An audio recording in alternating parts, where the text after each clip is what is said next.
नमस्कार दोस्तों। बरसों पहले की कहानी है। एक बहुत ही पुराने घर में टुनटुनी चिड़िया अपने माता पिता और 3 भाइयों के साथ रहती थी। टुनटुनी चिड़िया छोटी सी थी, उनके पंख मुलायम थे, इसलिए वो अभी उड़ नहीं सकती थी। लेकिन टुनटुनी चिड़िया की माँ ने उन्हें वही पुराने घर में चहकना सिखाई थी। उसी पुराने घर के पास एक परिवार रहता था, जिसमें पक्षियों से प्यार करने वाली एक महिला रहती थी। वह महिला टुनटुनी चिड़िया और उनके परिवार के लिए रोज दाना का टुकड़ा डालती थी, जिसे खाकर वो लोग खुशी खुशी रहती थी और कहती थी, माँ, ओ माँ, हम लोग को दाना चुगने का तो जरूरत ही नहीं पड़ती है, क्योंकि बूढ़ी माँ हम लोग को रोज दाना देकर चली जाती है ना माँ। हाँ बाबू, वो तो ठीक है, लेकिन इस प्रकार कितना दिन रह पाओगी? हमें तो दाना का व्यवस्था करना ही पड़ेगा। हाँ माँ, ये बात तो सत्य ही है कि हम लोगों को दाना का व्यवस्था तो करना ही पड़ेगा। एक दिन वह बूढ़ी महिला बीमार पड़ जाती है और कुछ दिनों के बाद उनकी मौत हो जाती है। टुनटुनी चिड़िया और उनका पूरा परिवार उस महिला के खाने पर निर्भर थी। उस बूढ़ी महिला के मर जाने के दुख में टुनटुनी चिड़िया और उनका पूरा परिवार का रो रो कर बुरा हाल था और रोते रोते कह रही थी, हे माँ, आप तो हम लोगों को छोड़कर इस दुनिया से जा रही हो, लेकिन हम लोगों को खाने के लिए दाना कौन देगा? टुनटुनी चिड़िया के परिवार पर दुख का पहाड़ टूट पड़ा था। उसके पास खाने के लिए ना तो दाना था और ना ही वो अपने परिवार के लिए दाना जुटाने में समर्थ था। एक दिन टुनटुनी चिड़िया भूख से परेशान थी और अपने माँ से कहती है, माँ, मुझे बहुत जोर की भूख लगी है, मुझे खाना दो माँ।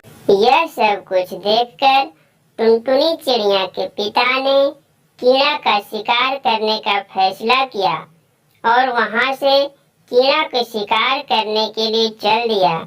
जाते जाते रास्ते में उन्हें कुछ कीड़े दिखे। काफी मेहनत के बाद उन्हें 3 कीड़े मिले, जो कि उनके परिवार के लिए काफी नहीं थे। इधर खाने की तलाश में भटक रही टुनटुनी चिड़िया और उनके भाई ने एक घर की खिड़की पर चोंच मारा ताकि उन्हें खाने के लिए कुछ मिल जाए, लेकिन उन्हें कुछ नहीं मिला। उल्टा घर के मालिक ने उन पर राख फेंक दिया, जिसके कारण उन सभी चिड़िया का रंग बदल गया था। तभी टुनटुनी चिड़िया के भाई ने टुनटुनी चिड़िया से बोला, देखो ना दीदी, हम लोग का तो रंग ही बदल गया है, अब क्या होगा? कुछ नहीं होगा बाबू, तुम चिंता मत करो, चलो घर चलते हैं।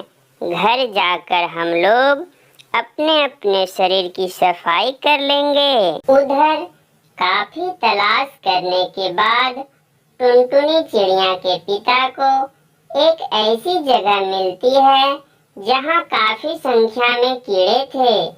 उनके परिवार के लिए कई दिनों का खाना का इंतजाम हो चुका था। वह खुशी खुशी घर पहुंचता है तो उन्हें कोई नहीं दिखाई पड़ता है, जिससे वह परेशान हो जाता है। तभी टुनटुनी चिड़िया और उनके भाई घर वापस पहुंचता है तो उनके पिता टुनटुनी चिड़िया को और उनके भाई को पहचानने से इनकार कर देता है। तभी टुनटुनी चिड़िया अपने पापा से कहती है, पापा, हम दोनों भाई बहन आपके ही संतान हैं, किसी ने मेरे ऊपर राख फेंक दिया है, जिसके कारण हम दोनों का रंग बदल गया है पापा। लेकिन टुनटुनी चिड़िया के पापा उनकी बातों पर विश्वास नहीं करते हैं और डांट कर कहते हैं, नहीं, तुम लोग मेरे संतान नहीं हो, भागो भागो यहाँ से। यह कहकर टुनटुनी चिड़िया के पिता वह दोनों भाई बहन को वहाँ से भगा देता है। लेकिन टुनटुनी चिड़िया हार नहीं मानती है। वह तालाब की ओर चल देती है और तालाब के पास पहुंचकर स्नान कर अपने शरीर का राख साफ कर लेती है। अब वह पुराने रूप में आकर अपने घर की ओर चल देती है। जब वह दोनों भाई बहन अपने घर पहुंचती है तो उनके पिता ने उन्हें पहचान लिया और टुनटुनी चिड़िया से बोला, बेटी मुझे माफ कर दो, मैं तुम दोनों को नहीं पहचान पाया था, इसलिए तुम दोनों को डांटकर यहाँ से भगा दिया था। नहीं पापा नहीं, इसमें आपकी कोई गलती नहीं है। वो तो हम दोनों का रंग ही बदल गया था ना, इसलिए आप मुझे पहचान नहीं पा रहे थे। हाँ बाबू, वो तो ठीक है, लेकिन एक खुशी की बात है कि हम लोगों के लिए कुछ दिनों का खाना का व्यवस्था हो चुका है।